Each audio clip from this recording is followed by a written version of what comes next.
이런 얘기 진짜 많이 들었어요. 너 왜 이렇게 승진이 빠른 거야? 너 무슨 빽 있어? 속으로 좀 화가 나요. 왜냐면 승진 빠르게 하고 싶은 적 한 번도 없어요. 저는 운이 좋았다고 생각해요. 이상하게 제가 어느 자리에 가면 제 위에 사람들이 그만두거나 다른 데로 가요. 그래서 저는 일을 누가 가르쳐 준 적이 없어요. 제가 다 배웠어요. 혼자 독학했어요. 그게 더 실력이 됐어요. 물론 운도 좋았지만 그 운이라는 것도 노력하지 않으면 못 잡아요. 새로운 일을 맡으면 항상 10시 전에 퇴근 안 하겠다고 생각했어요. 그렇게 선호다를 하잖아요. 이게 그냥 윗사람이 가르쳐주면 그 사람의 한계를 못 벗어나기 쉬워요. 그 사람이 가르쳐준 틀 안에서만 본단 말이죠. 근데 나는 다양한 생각을 하면서 보죠. 이게 뭘까? 왜 이렇게 했을까? 이러면서 보게 되잖아요. 저는 대학을 졸업하자마자 현대그룹의 신입사원으로 입사를 했습니다. 그래서 현대자동차에서 일을 시작했고요. 남들보다 좀 빠르게 인사팀장을 좀 맡아서 하다가 그룹사의 한 2곳을 가서 회사 설립하는 일 하다가 임원 승진하고 다시 현대자동차로 복귀해서 그룹 기획조정실에서 그룹 인사를 맡았었고요. 그리고 현대자동차 인사 총괄 담당 전무하다가 모비스에 가서 부사장하고 현대차 그룹을 퇴임했습니다. 지금은 제가 하고 싶은 일을 하며 살려고 쉬고 있습니다. 되게 저처럼 이제 좀 약간 빠르게 승진하고 고위 임원까지 간 사람들은 어려움이 없을 거라고 흔히 생각들 해요. 근데 안 그래요. 더 많을 수도 있어요. 저는 일은 항상 자신 있었어요. 어떤 일을 맡겨놔도 제가 부족하면 시간을 더 투자하고 모르면 공부하고 그래도 어려우면 전문가 찾아가서 조언 구하면 되잖아요. 근데 가장 힘든 건 사람이었던 것 같아요. 저하고 생각이 맞지 않는다거나 내가 옳다고 생각하지 않는데 그 길을 가야 된다거나 불필요한 시간을 너무 낭비하게 만든다거나 리더분들이. 근데 그런 거에 때문에 굉장히 많이 힘들었던 적이 몇 번 있었어요. 그럴 때마다 저는 마음속으로 한 몇 가지 포인트가 있어요. 그걸 견뎌내는. 하나는 내가 어차피 월급쟁이 생활할 거라면 내가 선택한 회사, 입사하기 몇 년 전부터 생각했던 회사, 그 회사를 가야 되겠다고 해서 왔는데 쉽게 이걸 난 포기하지 않겠다. 차라리 월급쟁이 생활이 내가 맞지 않으면 다른 길을 가겠다라고 저 스스로 약속했던 거, 그게 좀 굉장히 마음속에 강하게 작용해서 견딜 수 있었고요. 또 하나는 하나의 이제 오만한 건데 마음속에 자부심이 늘 있었어요. 저분보단 내가 낫다. 내가 왜 저 사람 때문에 힘들어해야 되냐. 이런 거를 이겨냈던 것 같고요. 그리고 또 하나가 있어요. 그건 정말 이제 어떻게 보면 나한테 힘을 주는 일인데, 나의 위의 일인데, 두 가지는 저 마음속에 있는 것들이고, 정말 오늘은 정말 나 이 회사 다니기 힘들다. 정말 이건 아닌 것 같다. 정말 지칠 때 집에 오면 아이들이 막 달려 나오는 거예요. 이제 벨을 누르고 들어가면 그때 내가 이러면 안 되지. 그리고 또 이제 아내한테 한 번은 제가 사표 썼다고 거짓말한 적이 있어요. 너무 힘들어서. 그랬더니 아내가 당신이 너무 힘들어하더라. 정말 잘했다. 그 얘기 듣고 내가 울을 뻔했어요. 그랬던 것 같아요. 그 뒤로는 한 번도 그런 생각 안 했어요. 그만두겠다는 생각. 이런 얘기 진짜 많이 들었어요. 현 생활 속에서 너 이렇게 승진이 빠른 거야. 너 무슨 빽 있어? 동기들이. 저는 이제 속으로 좀 화가 나요. 왜냐면 승진 빠르게 하고 싶은 적 한 번도 없어요. 그리고 승진을 안 하겠다고 한 적은 있지만 승진시켜달라고 한 적도 한 번도 없고요. 이러면 더 재수없는 얘기가 되죠. 사람들한테. 어떤 사람들 하고 싶어도 몇 번씩 누락하는데 저 녀석은 뭐 때도 안 됐는데 승진하고 뭐 이러니까 저는 운이 좋았다고 생각해요. 이상하게 제가 어느 자리에 가면 제 위에 사람들이 그만두거나 다른 데로 가요. 그런 적이 너무 많았어요. 그래서 저는 일을 누가 가르쳐 준 적이 없어요. 제가 다 배웠어요. 혼자 독학했어요. 그게 더 실력이 됐어요. 그래서 저는 솔직히 한 과장 정도 되니까 모든 인사의 직원들이 무슨 이슈가 생기거나 문제가 생기면 저를 찾아오더라고요. 제가 느끼게 되잖아요. 왜 쟤들이 날 찾아오지? 걔들이 인정한다는 거거든요. 그 원인이 뭘까 생각했더니 저는 대리 때부터 제 사수 항상 날아가고 그 자리 비었을 때 제가 그 자리를 차지했어요. 그래서 항상 먼저 그 자리를 차지했고, 사원 때 대리 역할하고, 대리 때 과장 역할하고, 과장 때 팀장 역할 했어요, 진짜. 과장 때 어떻게 보면 거의 뭐 팀장, 아니, 거의 임원급 역할까지 한 적이 있어요. 과장 고참 때. 이상하게 제 운이 그래요. 그래서 일복이 터졌었어요. 근데 뭐, 그 운이 좋았고요, 일단. 그거를 감당하기 위해서 무지하게 노력했죠. 그래서 그랬을 거예요. 그리고 저를 좀 믿어주는 상사들이 있었고요. 굉장히 중요해요. 사람은 사람을 잘 만나야 돼요. 저같이 고집도 세고 건방진 녀석을 그래 그래도 너만한 놈 없다 이렇게 생각해 주는 사람이 있으니까 승진하는 거지. 쟤는 안 돼 뭐 이렇게 생각하는 사람도 있거든요. 그래서 저는 운이 좋았다는 얘기죠. 가장 중요한 건 좋은 선배를 만나고 남 모르게 노력해야죠. 저는 진짜 창피할까 봐 남 앞에서 노력 안 했어요. 되게 사람들은요, 남의 겉모습만 봐요. 아까 내가 화가 났다고 그랬잖아요. 친구들이 너 무슨 빽 있어? 너 이렇게 승진이 빨라? 물론 운도 좋았지만 그 운이라는 것도 노력하지 않으면 못 잡아요. 저는 이 일을 하기 위해서 가르쳐 줄 사람도 없고 무지하게 노력했어요. 예를 들어서 회사 하나 설립하러 갔어요. 근데 그 회사의 비즈니스에 대해서 아무것도 모르는 거야. 근데 내가 아무리 이 회사를 셋업한다면 이 회사 비즈니스 기본을 알아야 되잖아요. 그걸 배우기 위해서 그 똑같은 동종업계 인사팀장도 찾아가고 막 그랬어요. 굉장히 적극적인 거죠. 연락해서 알지도 못하는 사람. 그리고 또 뭐 친구 하나 다리 건너서 또 그쪽 업계 뭐 고등학교 동기가 뭐 또 그런 쪽에 있다더라 또 밤에 찾아가서 한 서너 시간 얘기 듣고 오고. 전 그래서 새로운 일을 맡으면 항상 10시 전에 퇴근 안 하겠다고 생각했어요. 그렇게 선호다를 하잖아요. 이게 그냥 윗사람이 가르쳐주면 그 사람의 한계를 못 벗어나기 쉬워요. 그 사람이 가르쳐준 틀 안에서만 본단 말이죠. 근데 나는 다양한 생각을 하면서 보죠. 이게 뭘까? 왜 이렇게 했을까? 이러면서 보게 되잖아요. 그리고 또 중요한 건 그렇게 하면 쟤한테 이 업무 맡기면 쟤 누구 가르쳐주는데 어떻게 금방 저렇게 해왔지? 그리고 옛날 방식하고 약간 다르네? 그럼 어떻게 생각했어요? 상사는 저놈 일 좀 하네? 그랬던 것 같아요. 사람이 많이 모여 살면 분명히 말들이 나와요. 나쁜 말 할 때는 함께 하지 말아야 돼요. 그게 사실이다 하더라도. 내가 징계위원으로서 냉정하게 회사 일로 판단할 때는 해야 되지만 그냥 사람들끼리 모여서 나쁜 얘기할 때는 함께 하지 말아야 돼요. 듣고 그냥 지나가 버려야 돼요. 그런데 좋은 말 나오면 같이 동조해 줘야 돼요. 그게 다 서로 알게 돼 있어요. 이거는 어떻게 보면 뭐 어디나 사회생활 똑같은 건데 남의 말을 들어줘야 돼요. 내가 얘기할 땐 강력하게 표시하더라도 그건 짧고 강하게 하고 남의 얘기를 많이 들어줘야 돼요. 그 듣는데 거기서 또 뭐 10개 중에 9개가 듣기 싫어도 그냥 9개를 듣는 것처럼 들어줘야 돼요. 하나 좀 안 들어줘. 그래야지 대화가 돼요. 되게 그 까칠한 사람들 있잖아요. 조금 안다고. 자기가 조금 안다고 항상 판단하려고 들고 이러면은 사람은 감정의 동물이잖아요.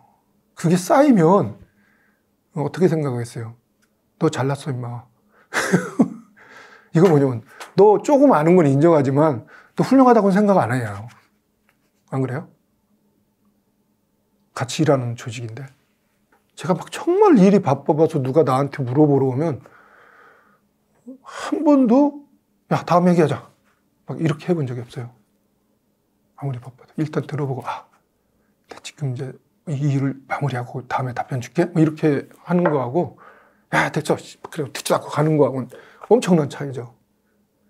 그런 작은 행동에서 관계는 다 망가지거나 좋아진다고 저는 생각해요. 아주 작은 순간이지만 일단 그 사람 알았어 너무 미안해 무슨 얘기인지 알겠는데 좀 이따 얘기하면 안 될까? 뭐 이렇게 하는 거하고 됐어 나 지금 정신없는데 그 얘기 들을 시간 없어 이런 사람도 있거든요. 꽤 정신이 없으니까.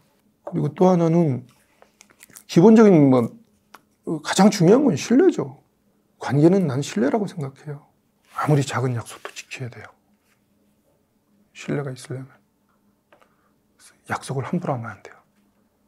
아무리 작은 약속도 야 우리 다음에 밥이나 한번 먹자 하잖아요. 한국 사람들 밥 사주는 놈 하나도 없죠. 그런 약속도 함부로 하면 안 된다고 저는 생각해요. 그런 것들 하나하나가 쌓이면 저 사람은 말을 하면 행동하는 사람이구나. 말과 행동이 일치하는구나. 그러면 모든 관계는 전 신뢰가 가장 중요하다고 생각해요. 이거는 뭐 직장 내뿐만이 아니라 특히 가족, 친구. 신뢰가 깨지면 다른 건 다 거짓말이에요. 사랑요? 신뢰가 깨지면 사랑은 다 물거품이에요. 아닌가요? 신뢰죠, 사실은. 제가 이제 좀 큰 회사에서 인사 담당 중역을 오래 하다 보니까 뭐 대학이나 외부에서 가끔 특강을 오거나 뭐 사내 특강 같은 걸 많이 해요. 그때마다 질문 나오는 게 그거였어요. 대기업 임원들은 뭐 자기 생활이 없다더라. 뭐 새벽같이 나가서 뭐 밤늦게까지 매일 뭐 일밖에 모르는 사람들 저래서 임원이 됐다더라. 뭐 다 일단 기본적으로 그렇게 생각하고 와서 듣고 있는 거예요. 그럼 저는 뭐라 어떻게 답변하냐면 그렇게 얘기했어요. 내가 일을 열심히 한 건 맞다. 근데 그 일을 즐겼다. 그리고 매 순간 나는 항상 가정이 우선이었지 일이 우선은 아니었다. 절대 시간은 회사에 더 가지고 있을 수밖에 없잖아요, 사실. 그렇지만 혹시 회사에 애정을 더 쏟았냐, 가정에 애정을 더 쏟았냐, 가정에 더 쏟았다. 회사에서 잠깐 시간 비는 날이 되면은 저는 가정을 위해서 늘 생각했어요.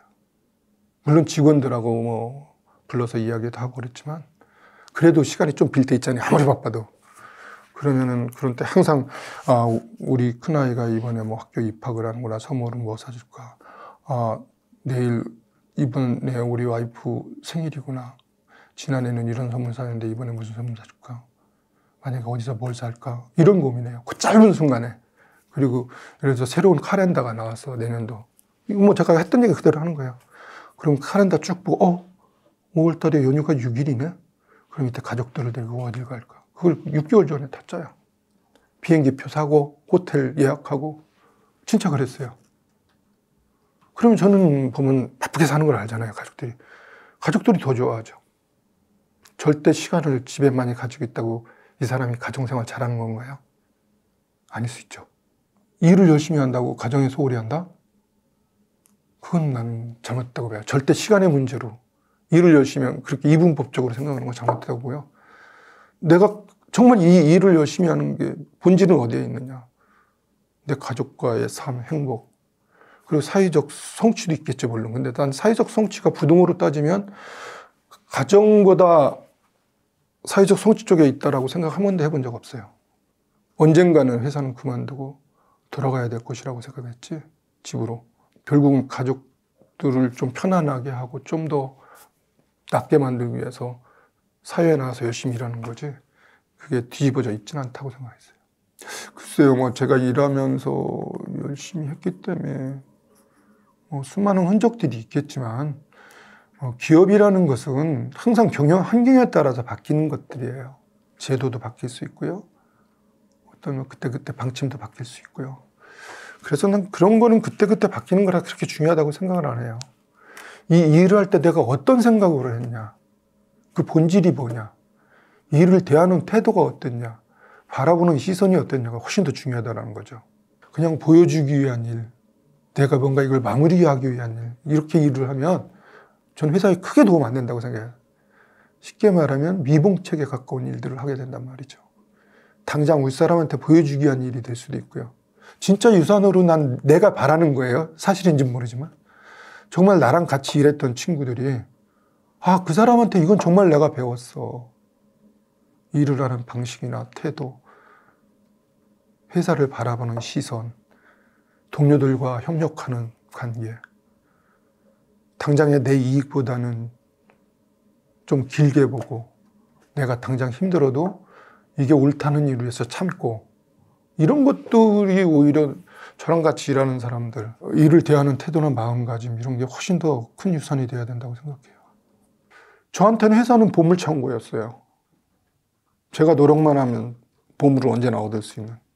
난 그래서 많은 사람들이 회사 욕하고 막 이러는 게 난 이해가 안 됐어요. 욕하니까 보물이 안 보이는 거죠. 내가 조금만 노력하면 회사가 보상해주고. 난 항상 승진할 때마다 미안했어요, 회사한테. 왜 나를 자꾸 승진시키지? 한 것도 없는데. 진짜예요. 많은 사람들은 자기가 들어오기 전에는 장점만 보다가 들어와서 이렇게 보면 이미 나한테 취한 것은 당연한 거고 부족한 점만 보는 거예요. 노력은 안 하고. 내가 세상을 어떻게 바라보느냐 이 문제 이것도. 난 우리 딸들도 가끔 의사 생활 너무 힘들어 이러는데 그거 알아요. 나는 안 힘들었겠어요. 근데 그건 순간이어야지 전체적으로 내가 어떻게 회사를 바라볼 것이냐에 따라서 내 일이 즐겁냐 안 즐겁냐가 결정된단 말이죠. 아, 힘들죠. 어떻게 직장 생활이 안 힘들어. 안 힘들면 놀이공원이지.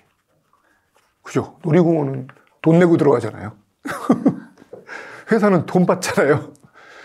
사람들이 생각을 잘못하는 거라고 저는 생각해요. 많은 사람들이 그걸 잊고 살아요. 항상 본질을 보려고 노력해야 되는데 본질은 있고 자기 현상에서 힘들어하는 거예요. 아, 즐거운 놀이공원이지. 그 안에서 즐거움을 찾아야죠. 그래서 제가 리더가 되고 나서 어떻게 하면 이 친구들 즐겁게 해줄까만 고민했어요. 리더가 할 일은 그거다. 그러면 일은 자동으로 된다. 전 진짜 그 생각했어요. 항상. 아까 내가 보물창고라는 건 내가 그냥 그렇게 바라보는 거예요. 그래서 실제 보물창고처럼 생각하고 즐겁게 일하는 것 뿐이에요. 제 생각에는 뭐 직장 생활하는 한 30대에서부터 50대 초반? 그리고 앞부분은 사실은 누구나 읽어도 괜찮아요. 앞부분은 삶에 대한 얘기거든요. 저는 근데 항상 일을 삶과 분리시키면 안 된다고 생각해요. 결국 살기 위해서 일도 하는 건데 어떻게 보면 더 본질은 삶인데 되게 많은 사람들이 일 때문에 삶을 막 형편없이 가는 경우도 많이 봤거든요. 저는 그건 아니라고 생각하거든요. 그래서 일부러 이 편지를 엮을 때도 성장하기 위해서 어떤 생각을 할 거냐, 내가 삶을 어떻게 살아갈 거냐 이런 쪽을 주로 편지 중에 골라서 넣고요. 뒤에 쪽은 이제 아무래도 제가 평상시 직장 생활하면서 고민했던 일이나 리더십에 대한 고민 이런 것들을 좀 주로 정리를 해서 냈고요. 그래서 이거는 뭐 직장 생활했던 사람이 쓴 거니까 직장 생활하는 사람들 그분들한테 제일 적합할 것 같고요. 근데 하나 제가 좀 고민되는 건 있어요. 많은 사람들은 책을 볼 때 뭔가 지식을 얻기 위해서 하려고 그러는데 이 책은 지식을 얻는다기보단 그냥 선배 얘기를 듣는다고 생각하는 게 좋아요. 무슨 정답을 얻으려고 달려드는 것보단 아, 이런 생각도 하네. 이럴 수 있겠구나. 나하고 생각은 다르지만 뭔가 뭐 참고는 해야 되겠다. 그럼 자기의 생각에 플러스를 시킨다거나 이런 생각을 하고 이 책을 읽는다면 좀 괜찮을 것 같아요.